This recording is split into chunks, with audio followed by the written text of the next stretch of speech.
It's bedding in at Metrocola. Most Stewart, Gareth Roberts, Ian Ryan, you know the format by now. We basically sit here and have a chat about something to do with the footy. And Gareth, where I want to start with this one today, is the idea of how football on TV's changed and is changing all the time. I actually think we're doing this, last game was Tottenham-Liverpool.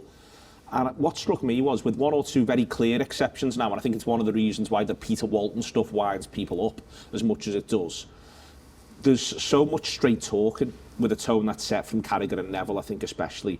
But from everyone, even Redknapp is different now, the way in which he is on television to the way in which he was 5 or 6 years ago. Yeah. And I think that's massively it's to Carragher and Neville's credit. I think that now the ex-pros, they sort of accept it's a bit of a game. It's meant to be fun. It's meant to be an intense back and forth as well. It's meant to be everything all in once. And I think they're nailing it at the minute on the whole. Yeah, it's good. I mean, it's improved loads. I worry about where some of it's gone though. I mean, you know, like VAR feels to me that it was brought in almost for television, almost for another aspect of television. I still don't think it's a great experience if you're in the ground, and I don't think people are being considered enough who go the games. You know, from day one when we got it at Anfield, it was like, Steve Graves said to me the other day. Well, Steve Graves said to me the other day that the actual worst experience for VAR is in a bar which doesn't have the sound on. Yeah. So there's the ground, which is pretty bad, but the worst possible one is in a bar watching it with no sound. But if you've got it on telly, it's all right. And, you know, like, they've had access to the referee's stream and all kinds, and they get all kinds of information and sharing it with you, and that's great. When you're in the ground, you're like, well, is he checking it? Is he not checking it? Sometimes they tell you on the scoreboard, sometimes they don't. And look, I know telly's poured all this money in, and that's why telly always takes priority. But I do worry about it in terms of its influence on kick-off times, its influence on the product, as it's always called. So things like that. But I don't know, I'm torn by it all the time. Like, you know, you look at the other side of all that is, you know, I've talked about Marine loads on the Anfield Wrap over the years, and the money Marine got for that FA Cup run. Like, you go and see them now, and like, it's a club transformed. There's a new bar, you know, the ground's better, they can sign better players, the top of the league, all of this. And a lot of that came from, the prize money of the deserved run, you know, that they were on, but also the telly money that came in. And that was good, but does that happen enough, or does too much go to the top? It's a different debate, isn't it?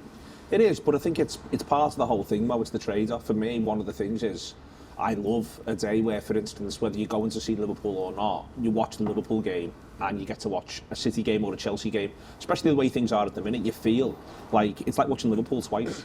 You're watching games where you're so invested, and you get that opportunity. And I think that when we talk about games getting moved for telly, we just think about the games involving our support, the team we support. Yeah. We don't think, to an extent, well, it means that we wouldn't be able to watch, you know, if every Man City game was a 3 o'clock kickoff, we would never get to watch them, at least in theory. No, without a very different model coming in. And I've looked into some of the different models, and they are a lot more confusing than... Is this in US sports? Yeah. So like the whole League Pass model, where you can subscribe to your own team, or you can subscribe to all of them, because they still have to make concessions for the TV companies as well. So you can subscribe to your team, but you can't watch your team live if you live in the area where your team has local TV coverage. So it's very complicated. So the idea of us being able to watch the two, like you say, it's now got to the point where we are as invested in what our rivals get up to, because what they do has as much of an impact on what we do. But I think when we think about TV times in particular, I think there needs to be some kind of uniformity where we say that, okay, no one should have to go to a game that finishes before the last train.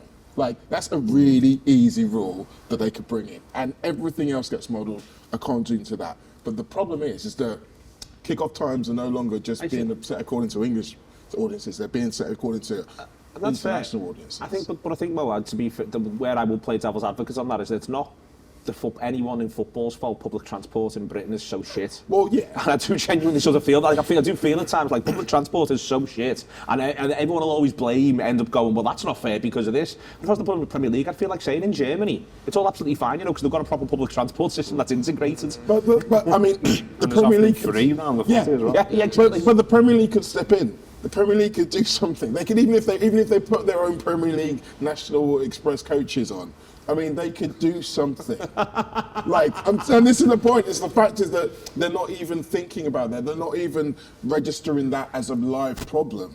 And so when we have to come to them with other problems and other things, it's like, well, you really don't care. And you've shown you don't. All right, the Reds, thanks for watching a little bit of a premium Anfield Wrap video there. If you want to watch the rest of that show and get access to much, much more, click join below. That activates our YouTube membership. It means you get a premium video every day of the week. You get our post-match content, you get reviews, previews and exclusive interviews, all here from the heart of Liverpool. Follow us, follow them. Up the Reds.